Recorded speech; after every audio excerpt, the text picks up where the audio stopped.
Greetings, sword friends. Today, let's take a look at this awesome package sent to me by Romance of Men.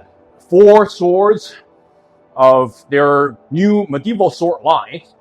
Well, I say medieval in a very non-strict sense because, spoiler, these are excellent swords, but they are, for the most part, inspired only by some of the characteristics of medieval historical swords, not really strictly historical in every components, but you can definitely call them medieval fantasy swords, as they are in general, within the parameters of medieval European swords, but the details are just not very conformant to the typology and time periods, strictly speaking, and many of the components on the hilt are inspired by some of the films and TV shows created in the past few decades. They have designers increasingly attuned with the historical recreationist scene. Many of them are renowned makers that are very well versed in the reproduction and recreation of medieval historical swords. Take a few examples. Peter Johnson, Peter Lyon, the former designed swords for House of Dragon, and the latter famously designed swords for Lord of the Rings and the Hobbit trilogy. And you can see this one over here is definitely inspired by the Ranger sword from Lord of the Rings, wielded by Aragorn. And this is probably the central theme of this video, a casual look at these 4 swords. They all have some inaccuracy, if you will, should you interpret them as strictly historical swords. But, the way they handle, right, the handling characteristics, they are, reminiscent to many historical types, such as this sword called Dragonwhisper. And you can see, even the name itself is very, it will invoke a lot of the naming from adolescent, young adult fictions. If you go to bookstores like Barnes & Noble and Indigo these days, you're going to find huge sections of these fantasy novels written by young adults. Good for them. I like the democratization of literature. Now that everyone having the will be able to publish their work. It doesn't really need publisher that's you have the connection within. So this genre has been popularized since the 2010s, I would say, by the likes of Game of Thrones, but also Lord of the Rings that came before.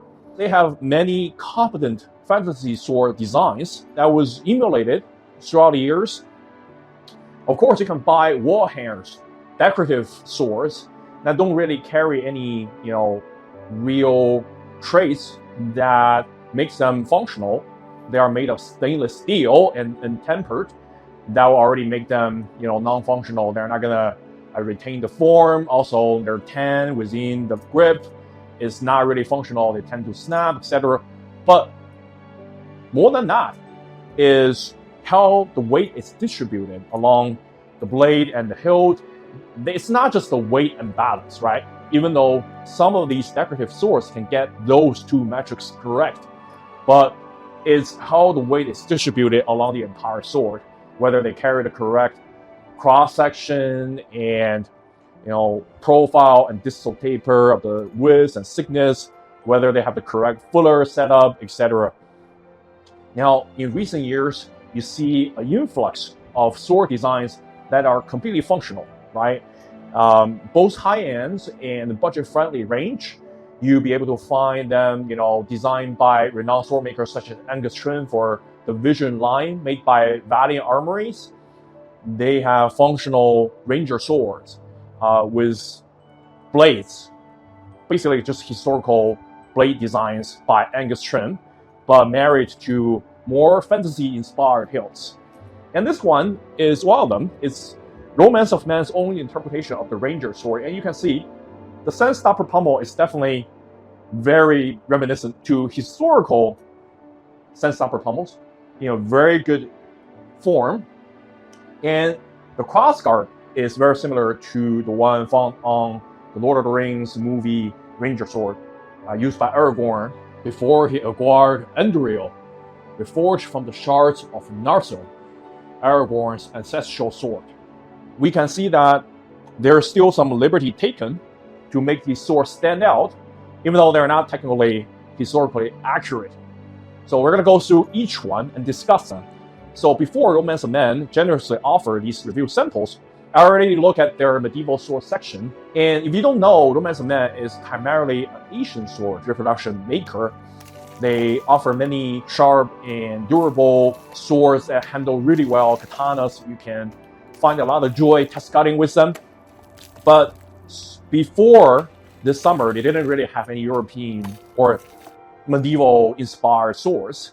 And these are some of the first offerings at Romance of Man. And they sent me all four, in the new batch, which I totally appreciate.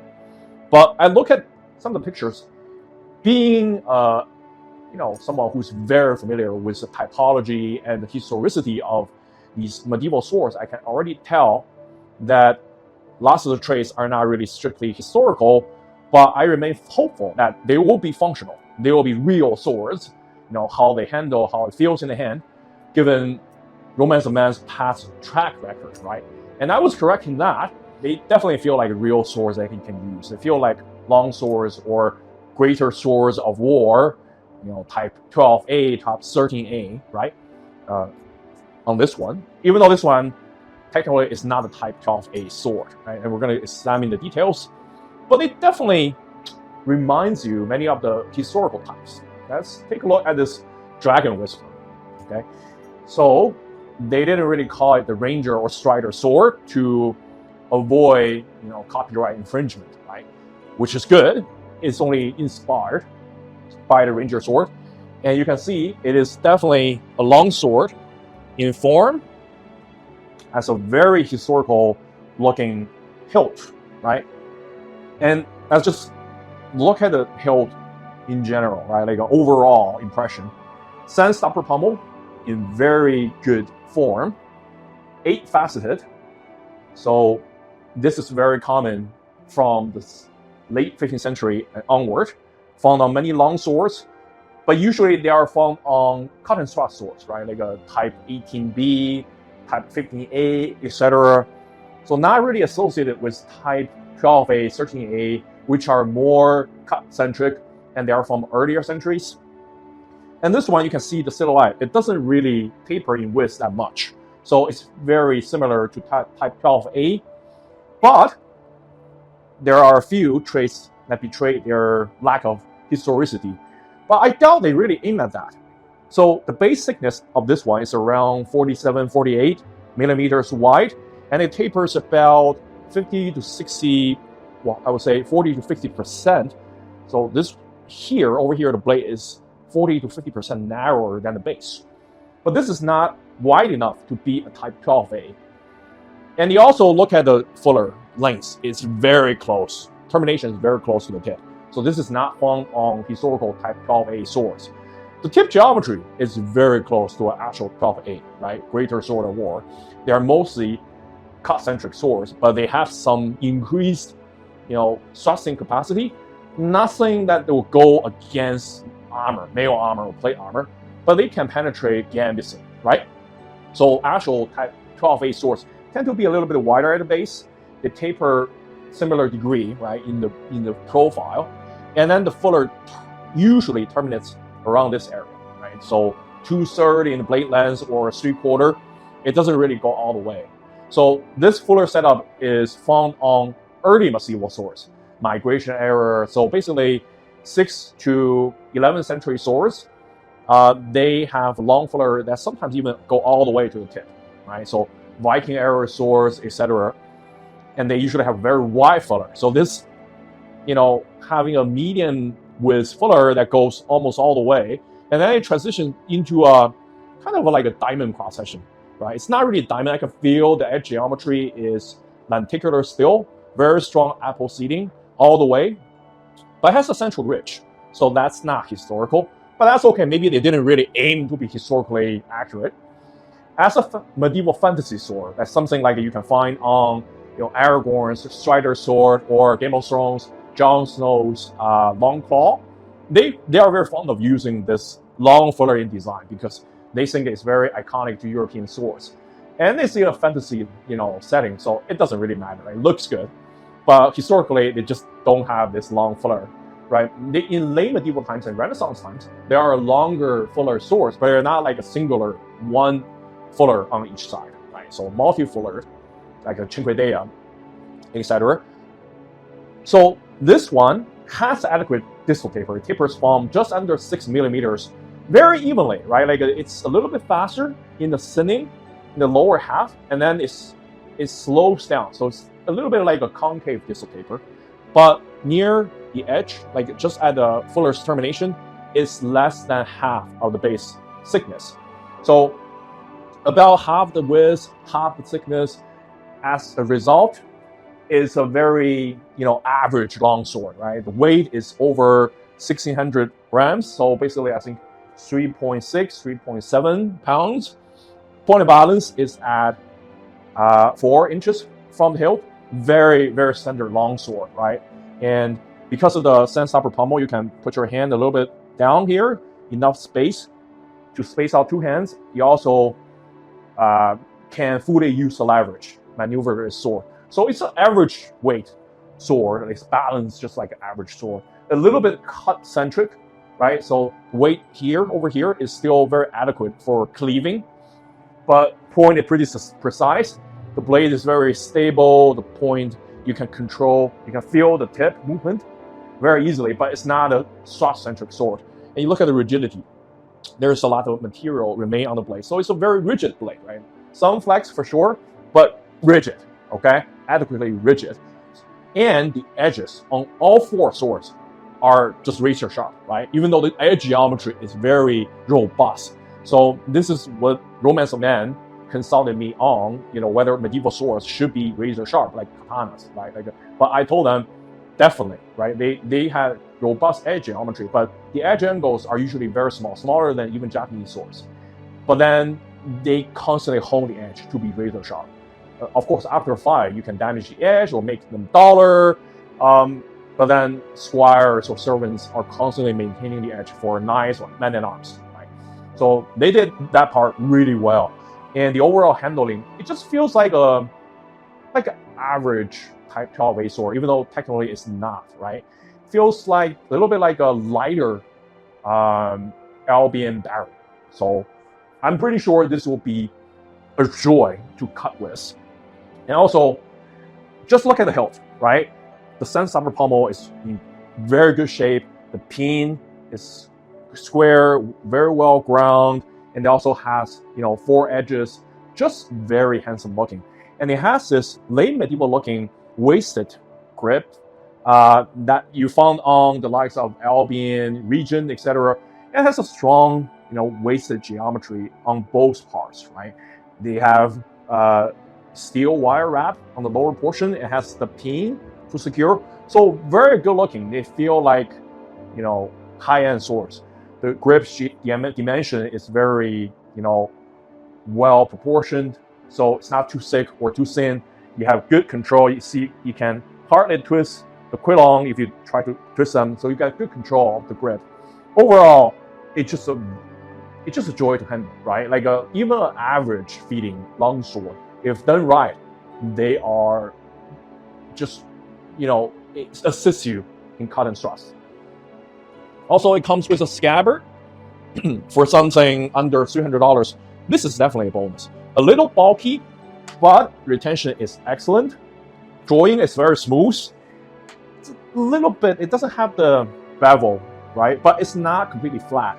Near the edge, it's all rounded. It has a good looking leather. I'm not sure whether it's genuine leather. Seems like it. One thing I did notice is the stitching on all 4 swords, right? On the scabbard on one side and on one side of the grip.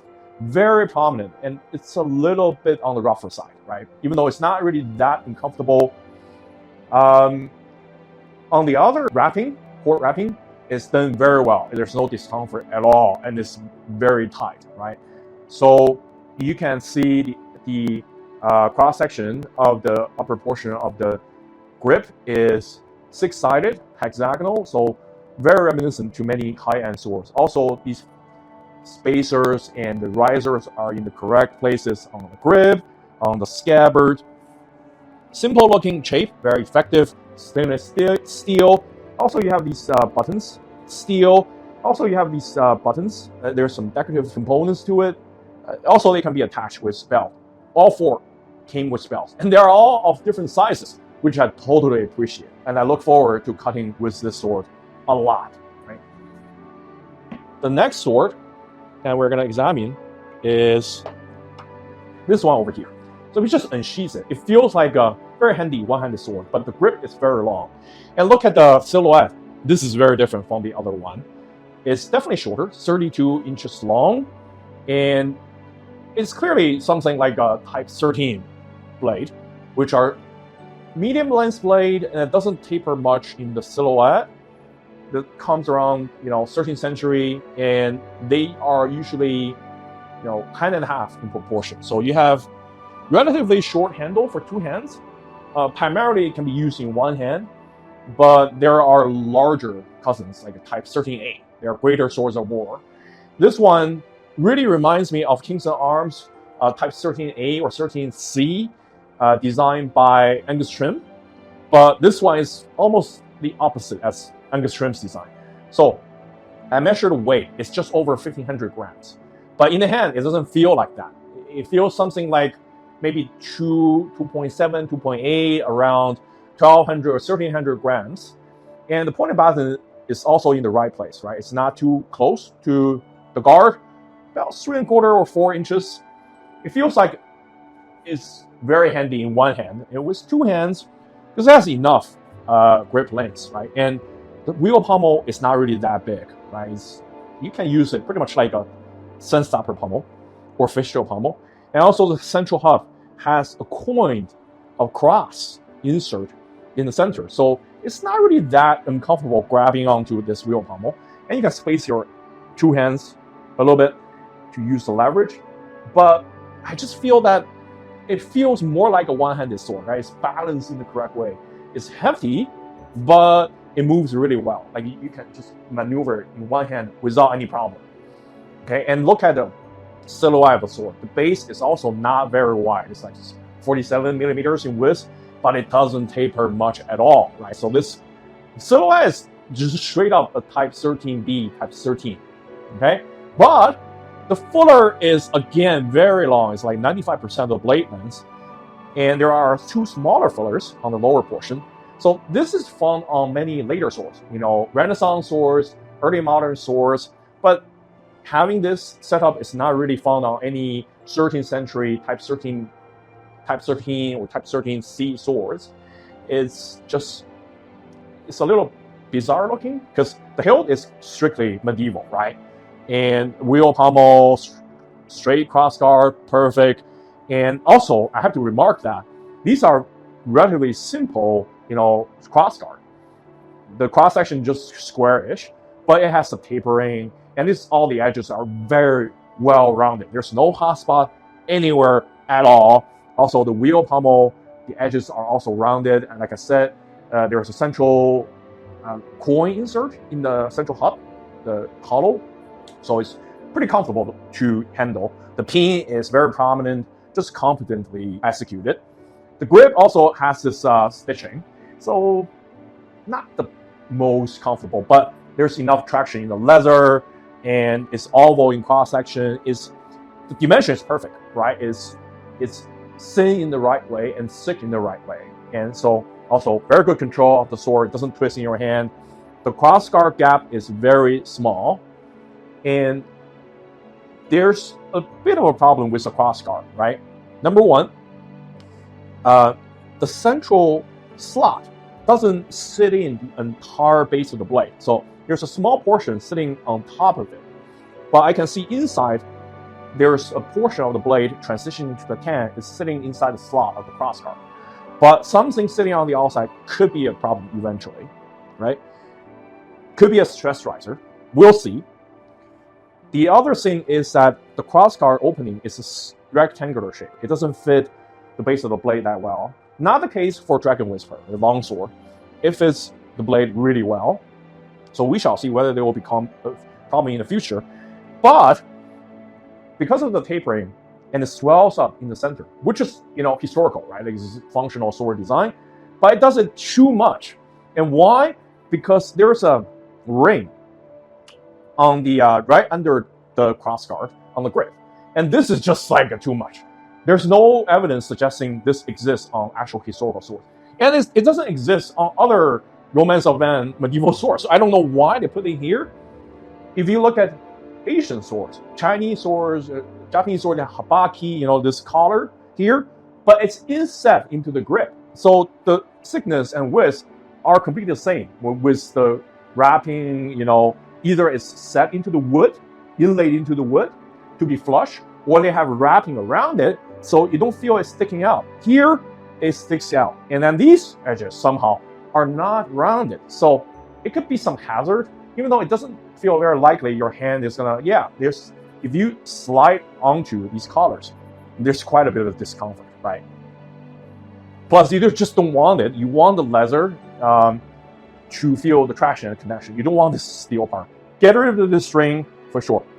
And also, to make the transition flush from the ring to the crossguard, they make the crossguard too thick, right? You should not have this much steel on the crossguard, right? Plus, it also flares up in the thickness in this dimension. It's kind of like a central beak. So the crossguard in the center carries a lot of extra steel. Get rid of this ring, get rid of the extra thickness, and you can maybe get rid of even half an ounce or 1 ounce of steel. It doesn't need to be there. It doesn't help with the counterbalance because it's in front of your hand, right? There's no point at all. So just like a Chinese idiom, if you draw a snake, don't put on legs, right, by the end. There's no point at all. Don't try to fix something that's not broken. This is something that's quite bizarre. But otherwise, even though it's a hefty sword, it feels quite lively, right? Like a real razor, right? Look at how broad it is on the upper portion. But if you look at the fuller, ignore the fullers, you will just feel this is like a proper Type 13 sword. And I totally appreciate the straight crossguard and the wheel pommel totally fitting for this period of swords, right? Like a smaller, greater sword of war. Okay. Also comes with a scabbard, fits the form really well.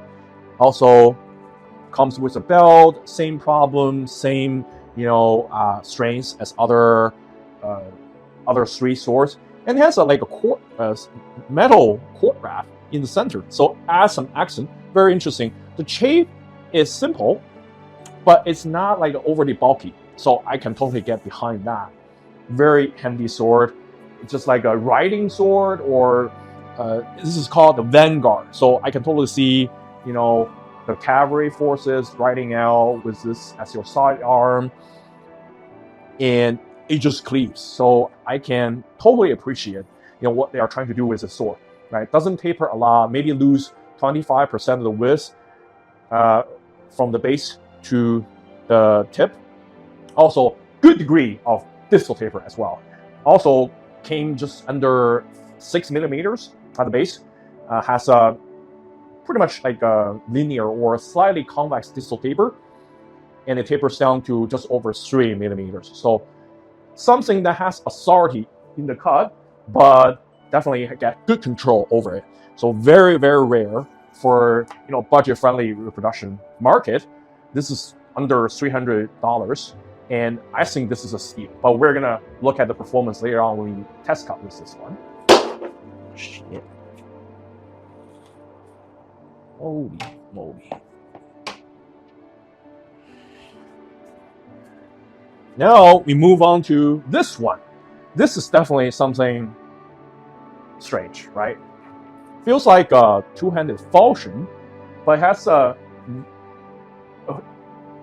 hilt very similar to some long swords. So maybe you can say this is an early example of a Swiss saber, even though it doesn't have the complex hilt, or it has an S-shaped guard. But it doesn't have like a swept hilt or bars or cage around your hand. So I would say this is a late medieval two-handed falchion, which seem to appear in artworks, but we don't have any museum examples. But that's okay. I think this one is a strictly fantasy design, right? You can think of something like a harem-arc saber from Wheel of Time, etc.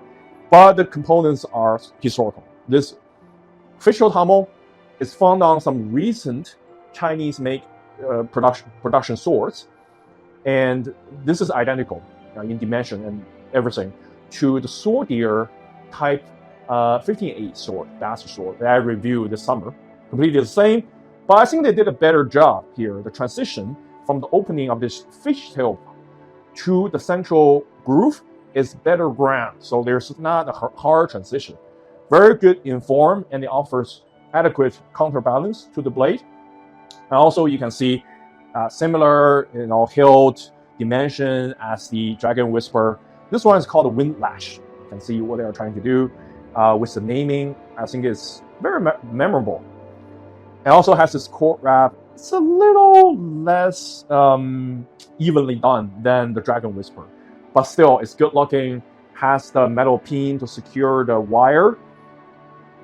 Also, the leather quality is interesting, right? It looks like real leather. I'm not sure whether it is, but it does offer enough traction, and it looks good. Just get rid of the side stitching, right? I don't like it at all, especially this one is on your finger side, not on the palm side. So it has more discomfort than the other one. Not really that bad, but I just prefer to have the leather skived. And even if you have stitching, use like a softer cord, okay, to avoid chafing with your hand.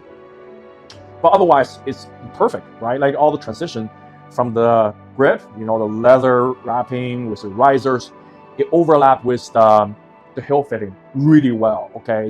It's perfect. And the crossguard dimension is not overly bulky. Has this S-shaped guard, but you can see the termination of the quillons has some fishtail geometry.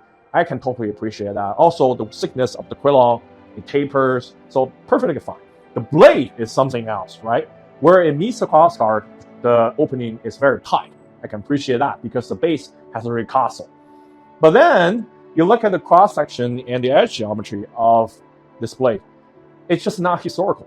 Like, I don't know whether they have seen real medieval falchions. That's not how they look like. Majority of the medieval falchions, they have a flat ground blade. That means that from the spine to the edge is one flat V wedge, right? It doesn't start the bevel from somewhere, right? Not like Japanese swords. It's a full V-shaped wedge. So they have very refined edge geometry, very small edge angle for good cutting performance. This one, however, looks a little bit like a later period, 18th, 19th century sabers, European sabers, which is okay if you do fantasy swords, but they start the bevel very close to the edge, right? About, I would say, like maybe 1/3 of or 1/4 of the width of the entire blade. But the problem is, those sabers, or some Renaissance, falchion blades as well, between the spine and the start of this final bevel, it's not a flat steel. It's not a flat piece of steel. It's usually hollow ground, so it's like a large filler, right, to reduce the weight. Okay, this one does not have it. Everywhere you see just a flat bar of steel. It does have a lot of distal taper. I heard that Matthew Jensen tried this sword out, and he claimed that this doesn't have any distal taper. Not true, or at least on mine, it's not true. It has pretty prominent distal taper. Comes in at just under 6 millimeters, and it tapers pretty evenly. And where it starts the false edge here, it's already like around 3.5 millimeters. Down here is under 3. So definitely there's distal taper, and it's pretty even, right? It's not like only on the top portion. And also there's some narrowing of the blade. So there's also profile taper.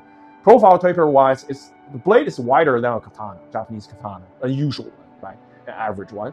And the rate it tapers down is very similar to a katana. But you have this very interesting geometry. It's narrowing very dramatically in the base of the blade, and then it flares up to basically the same width as the base. However, this portion is just a rectangular cross section, right? There's nothing else, right? It's like a ricasso, no fuller, there's no narrow fuller, there's no wide fuller, no hollow ground geometry, nothing, right? However, I anticipate this one to be just like a crowbar, but it doesn't feel like a crowbar. It feels not really that lively, but it feels better than a katana of this length. But they didn't really do justice to the cross section. They could have saved a lot of steel, right, to make it more lively. I will say across the entire blade, if you do the hollow ground between the spine and the beginning of the bevel, you can save maybe, you can get rid of maybe 200 grams, like 6-7 ounces of steel. Right now, this sword sits at 1,600 grams, and point of balance is pretty good too. 4.5 inches, but it could easily be like it could easily just weigh 1,400 grams, a little bit more than 2 pounds, and it'll be very lively. You know, the blade is pretty long, almost 36 inches in length, 47 inches in the total length. But it doesn't feel like a crowbar or a stick. It feels like a real sword. It has a lot of mass still left on the blade, which I don't think is really necessary. On the other hand, that extra mass on the blade, make sure it's very rigid. Look at this, okay? So a rigid blade always assists with thrusting performance or cutting performance. It doesn't flex around that much, right, when it makes the impact. So that's the advantage of that. But I think this is a slightly missed opportunity that can make a very lively sword, right? And very interesting. Somebody like the Heron Mark saber from Real Time, they can definitely enjoy this one. As is, it's not a bad sword, not at all. Like I anticipate this one to be far worse. And when I lay my hand on it, and I feel, well, this is way better than I thought, right? So kudos to Romance of Man. But I think they should look at the design and update it because it has so much more potential. Otherwise, it has a good form-fitting scabbard with an interesting shape, simple but stylish, and similar leather quality, etc. And it comes with a belt, comes with a eraser to clean up the blade. So I can appreciate that. Also, this button, you know, where you secure this to your belt, I think it adds a lot of accent to your blade. And I just appreciate that because it's a very budget-friendly sword. Not bad at all, okay? Far better than I anticipated. Definitely a real sword, but not really, you know, within the parameter of historical swords. Last but not least is the Aquilla, the eagle. This is, you know, marketed as an army sword, but, you know, the grip length is very unusual, right? Usually a European army sword has a grip length around 4 inches, usually below 10 centimeters. So very snugly fit your main hand. You hold on to it with one hand, it should be like this, right? Like it shouldn't have this much sticking out. But some type 16A, some type 16 swords has a little bit longer grip. So I think this might qualify. You look at the silhouette. So pretty similar to some of the 16 type 14 swords. Type 14 swords usually are single-handed, but you do see one example at the Metropolitan Museum has a very long grip. Maybe not as long as this one, but it's definitely way longer than a single-handed grip. But that has a massive blade. That has to be said. So it's kind of like a hand and a half already. This one is definitely a hand and a half, right? It's long, but it's nowhere as long as this one. Okay, it's a very medium length blade, but you look at the grip length, it's definitely longer, even though it's not very long, for not as long as those long sword grips, right? You can still see, yeah, this one is definitely not a two-handed grip for sure, but far too long for being exclusively one-handed. That said, what it does is that it sets the real pommel away from the blade. So it offers more leverage to counterbalance. So this result is that this is an exceedingly lively blade, right? And then because of this, the point of balance is very close, 3 inches. It's not overly close to the guard, but it's very close. And also, look at the blade. It's pretty wide, 60 millimeter as a base, and it tapers a lot. If you characterize this as a type 14 sword, that's a little bit too much, right? It's a little bit linear, a little bit triangular in the blade, but it works because near the tip, it's down to less than a quarter of the blade's width.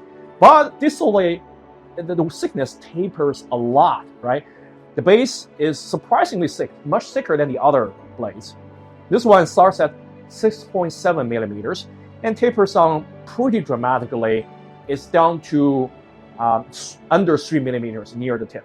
So you have you lose 60% of the thickness across the blade. You lose about 70% to 80% of the width across the blade.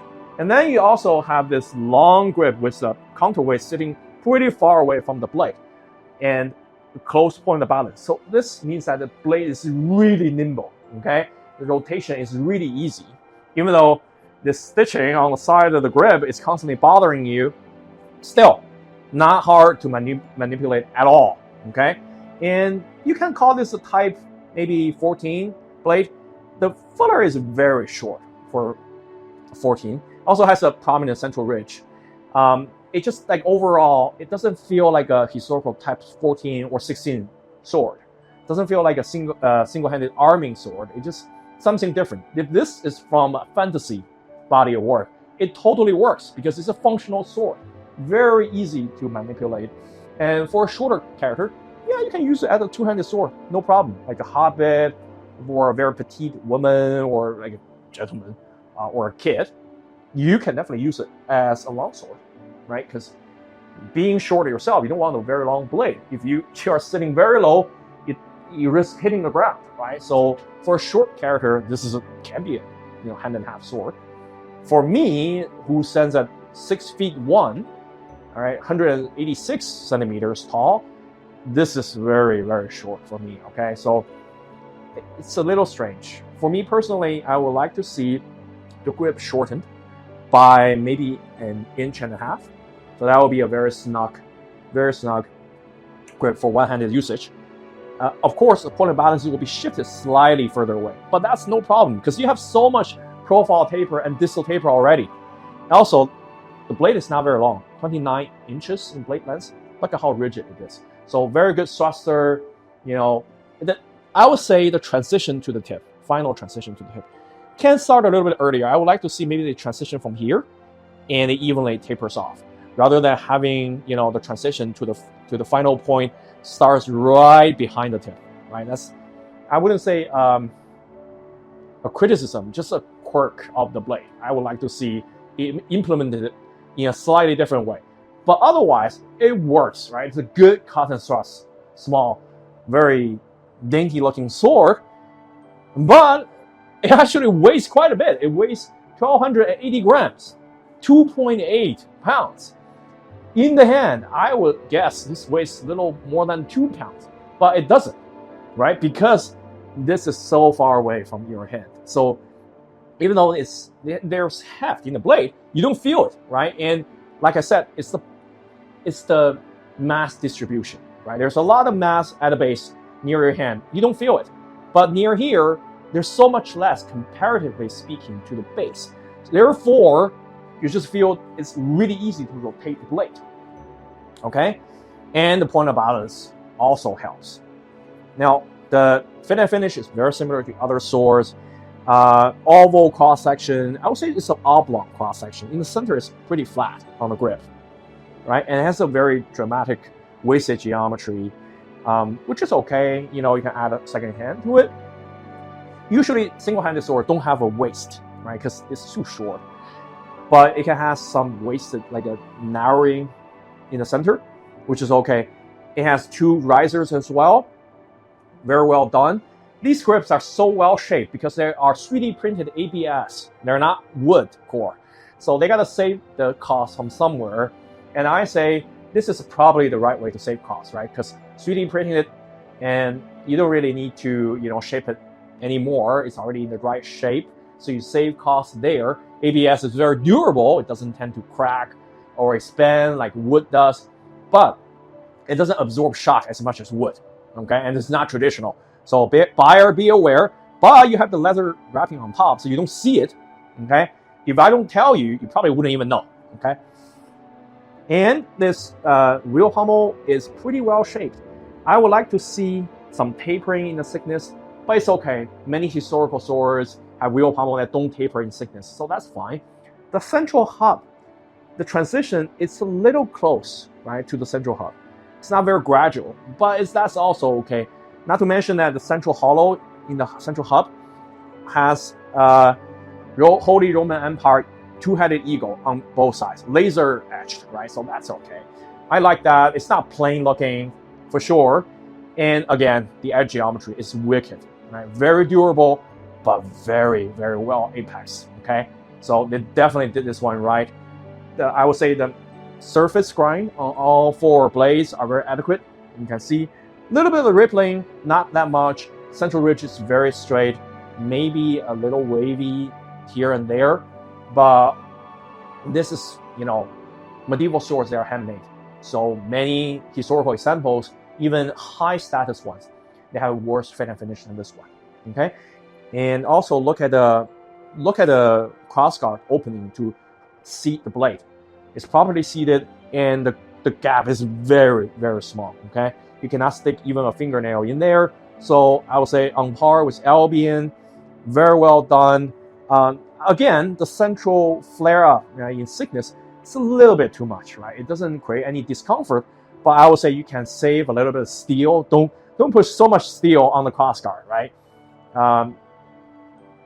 And I would say that overall, the hilt is very functional and good looking. All the edges and corners are well rounded off. Just a very handsome and sword to handle, a joy to handle, right? Come with a scabbard with some rain flaps. Very bulky, this one is, right? The other ones they're heavy duty, but this one is the bulkiest. Probably because of the base width of the blade. She's in pretty well, and you can see very, very thick wooden planks used to make the scabbard. It's not blocky, though. It's just very thick, right? And it comes with a belt as usual. This one's a little bit plain, but you can see the stainless shape does have like a flared up like a termination. So there's a little bit of embellishment there. Overall, these swords, right, they are definitely something to handle, right? A few of them handle better than others, but overall, I'm very happy with these swords. And if I buy them with my own money, they were sent to me for free, so there could be some bias. But if I had bought these with my own money, between $200 and $300, and I just have to say, there's so much, development in the past few years. Back then, if you buy something for $200, $300, you have to do a lot of research, right? These days, Romance of Man, Swordier, and Swordier is definitely sell very affordable swords, but their swords are still more expensive than Romance of Man swords, and I think their quality are similar, right? And Swordier markets then their swords as historical swords, type 18C, type 18B, type 15A. These swords are not really technically historical swords. They are medieval fantasy swords. So fits very well in the world of Game of Thrones, Song of Ice and Fire, Lord of the Rings. So it'll be a very, proper addition for the armament of these characters in those kind of fantasy, realistic setting fantasy bodies of work. So I will do test cutting later on, and I expect them to perform really well because all four blades came with razor sharp edges, and I know the quality of edges on Romance of Man's work, okay?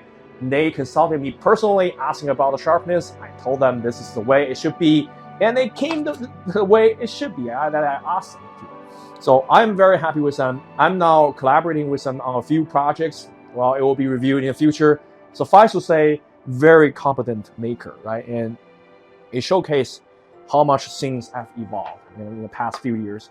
Back then, for this price range, you tend to get very dubious quality.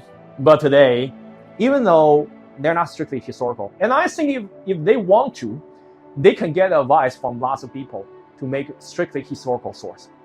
Therefore, I highly encourage you to check out these 4 models. And yesterday I was checking their website. They added a few other models, executioner swords, axe, and some other interesting models. Definitely very unusual, for medieval swords. They definitely can fit into medieval fantasy swords.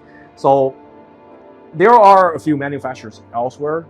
They make fantasy swords, like Sterling Armory. They make historical swords, but also make fantasy swords inspired by historical examples.